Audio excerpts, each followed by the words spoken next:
ururka guryo bilan oo maanta munaasabad qalin jabin u qabtay arday baratay xirfado kala duwan ay kamid yihiin cunno karinta cilaan saarka tolista maryaha iyo qaybo kale fara badan waxaana ardaydan dhamaantood ahaayeen haween waxaana xafladan qalin jabinta ka soo qayb galay maamulka heer gobol iyo heer degmo waxgarad gudoomiyaha waxbarashada laamaha hay'adaha kala duwan isimo bulshada qaybeeda kala duwan waxaana ugu horeyn sharaxaad ka bixiyay gudoomiyaha guryo bilan deeqa Siciid Sheekh Sandheere dhinaca kale mas'uuliyiin iyo marti sharaf ka soo qayb gashay xafladaasi ayaa dhamaantood soo dhaweeyay ardaydaasi xirfadahaasi ay ka barteen ururka guryo bilan anigoo ah deeqa Siciid Sheekh Sandheere ahna macallimada cunto karinta amaan waxaan qalin jabiyay kuwii koorsada oo ku qalin jabiyay hal bil oo kaliya waxa ka dambeeyo ku xigi doona ardadii 2 bilood ka ahayd waxa ku sii xigi doona kuwa 6 bilood ah ayagoo isku soo shaqeyn doona hadii Allah idmo maanta waxa sharaf inoo ah dafcadii koowaad oo hal bilood ka ahayd baa inoo qalin jabisay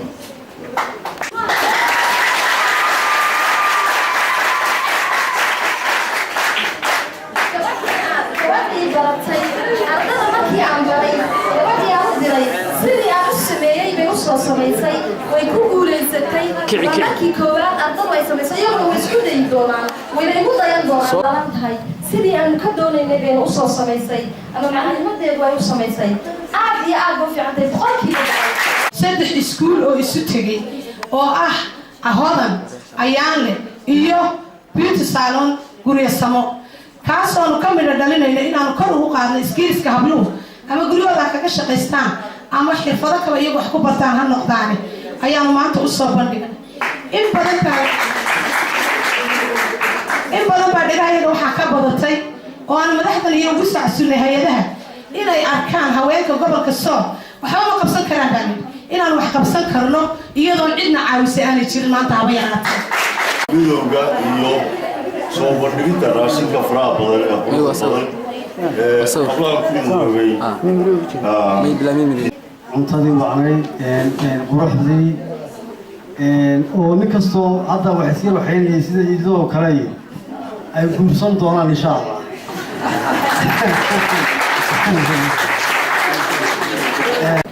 quruxda badan halkan aan lagu casuuntay inaanu kala soo qayb galno waxyaabaha gidaarada ka muuqda guryo bilan la yiraahdo waxaan ku faraxsanahay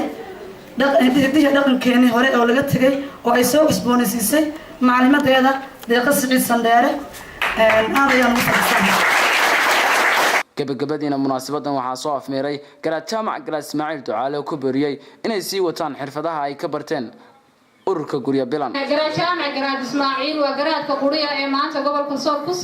sugan isla markaana shacabweynaha la saacadood waayaha nololeed ee qalaadka iyo macaanka leh la qaybsada waxaynu ognahay simadeenu dhowr iyo 10 isimaayeen isaga aynu maanta ka haynaa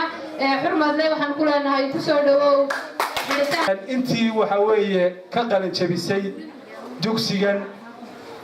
women's clubka ee cuntada ah waxay ku soo noqonayaan waa guryaha weyn cunto xumaana dishay sonkor baa nagu dhacday dhiikar baa dadkii ku dhacay waxa weeye waxaasoo dhan waxay noqdeen cunto aan quality lahayn oo waxa weeye aan dad khibrad u leh ayna jirin xafladaasi markay soo dhamaatay ayaa shahaadooyin guddoonsiiyeen gudoomiyaha ururka guryo bilan deeqa Siciid Sheekh Sandheere Maxamed Axmed Jaamac TV-ga caalamiga ee Kalsan magaalada Laascaanood